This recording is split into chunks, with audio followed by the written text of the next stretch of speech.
Ever have one of those nights where the world just melts away, leaving you in this hazy, anything could happen space? That was me, nursing a glass of ruby red by a crackling fire in a secluded lodge. The only other soul around was the bartender, Liam, late 30s, all quiet confidence as he polished glasses under the soft jazz. Didn't think anyone else would be up, I murmured, the wine and the warmth starting to weave a spell. Liam's slow grin spread across his face. Most folks surrendered to the second glass. I wasn't quite tipsy, but that lovely, blurry-edged quiet had settled in, making possibilities shimmer. He refilled my glass, his gaze holding mine. "There's something upstairs I'd like to show you." My finger stilled on the cool glass. His eyes held no pressure, just a silent invitation. I set down my drink. "Is that allowed?" His smile didn't waver. "Only if you say yes." The hallway was a tunnel of shadows, the only light the low glow of wall sconces. I followed Liam, a sense of anticipation tingling in the air. We reached a wide door at the top of the stairs, and I paused. Inside, two men turned as we entered. Neither looked surprised. The door clicked softly shut behind me, sealing us in a different kind of quiet, thick with unspoken energy.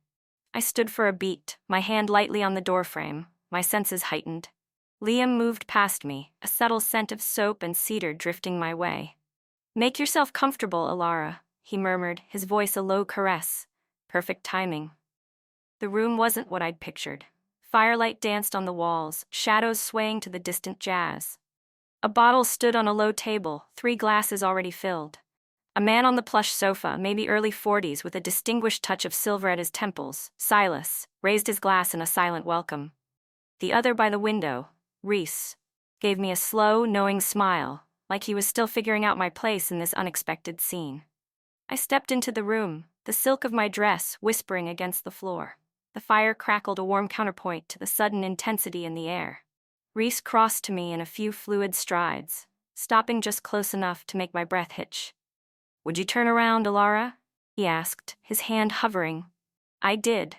His hand met mine, a steady warmth, and with a gentle pull, he turned me slowly. His gaze lingered as I completed the turn. "You have this incredible radiance," he said, moving away to refill his glass, like it's coming from somewhere deep inside. He brushed past me, the air between us suddenly charged. "Careful," I breathed out, almost involuntarily. He didn't reply, just poured his drink with unwavering hands and settled back onto the sofa, utterly at ease. Silas's eyes, dark and intense, held mine, as if he already knew the choices I hadn't yet made. He stepped closer and every nerve ending in my body seemed to awaken. "You all right?" he murmured, his breath warm against my ear. I nodded, my voice caught in my throat. His hand settled lightly on my waist, a quiet, steady connection. My breath hitched, not from fear but from a feeling I couldn't quite name. "You can still leave, Elara," he whispered. "But I truly hope you won't." My eyes fluttered shut. The fire popped behind me. I heard the softest movements, the delicate clink of glass, the low pulse of the music, and a subtle tension weaving through the room. It was unspoken, yet impossible to ignore. I remained still, listening to the quiet stir around me. Saying no was an option, but my feet stayed rooted. Liam's presence nearby was a calm anchor as Rhys set down his glass and moved closer. I stood between them, the weight of their attention making my pulse quicken for reasons I couldn't articulate. "Look at her," Silas murmured, his voice thoughtful. "She feels it too." Rhys's hand hovered near mine, a deliberate nearness that spoke volumes. His voice close to my ear was a low rumble. "Tell us if you want to stop, Elara."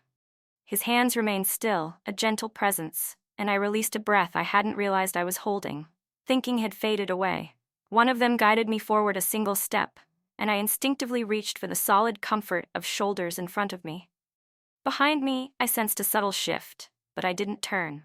I tilted my head, a question in my unspoken gaze. Rhys leaned in and kissed me, a soft, unhurried exploration. I stayed close. From behind, I felt a feather-light touch along my spine, a steadying presence, and heard the faintest adjustment near the floor. Everything in the room felt deliberate, focused, still. Words eluded me. Somehow we had drifted toward the sofa. I hadn't even registered the movement. Silas gently gestured for me to sit, and I eased down as the quiet enveloped us.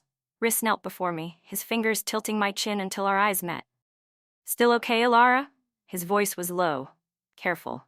I nodded once, my breath still uneven. Liam moved to my side, his hand resting near mine, a calm reassurance.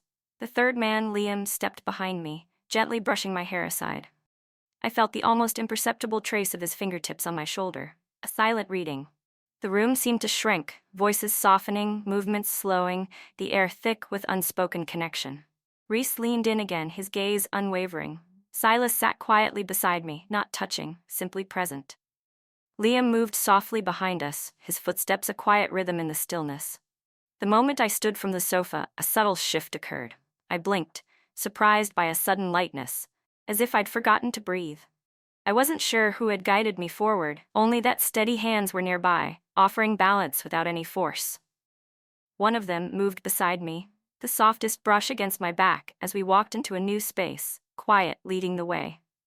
Another smoothed the edge of a blanket on the bed, his eyes meeting mine, calm, composed.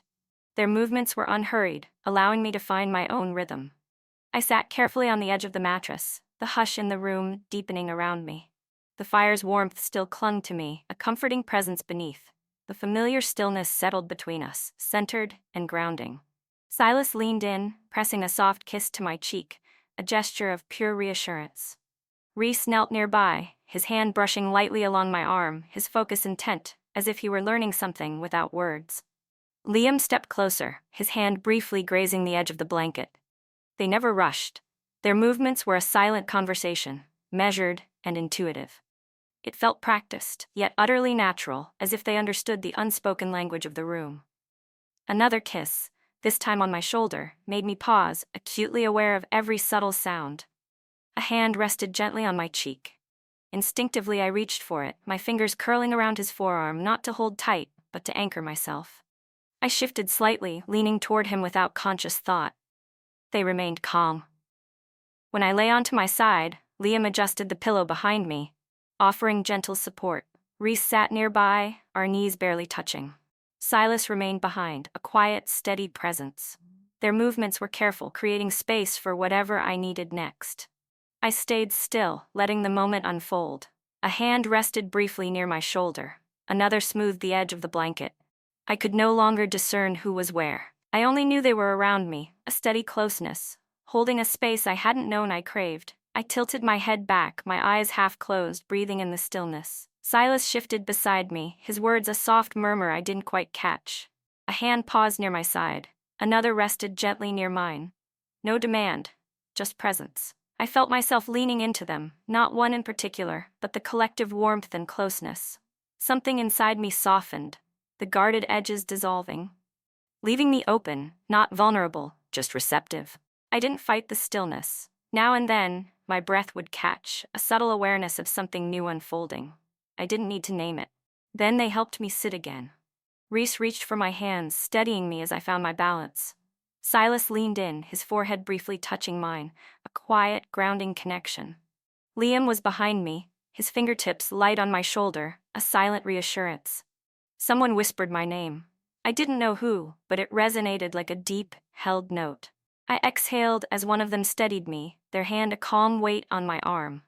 Whatever tension had been coiled tight inside me had finally released. My thoughts quieted. I held on to what was near, fabric, fingers, the closeness, and allowed myself to simply be. And as I stopped trying to understand, I let the quiet embrace me, with all three still near. What did that moment stir in you? I'd love to hear your thoughts in the comments below. I'm always reading, and if you enjoyed this and want to hear more, be sure to hit like, subscribe, and turn on notifications so you don't miss the next story. Thanks for listening.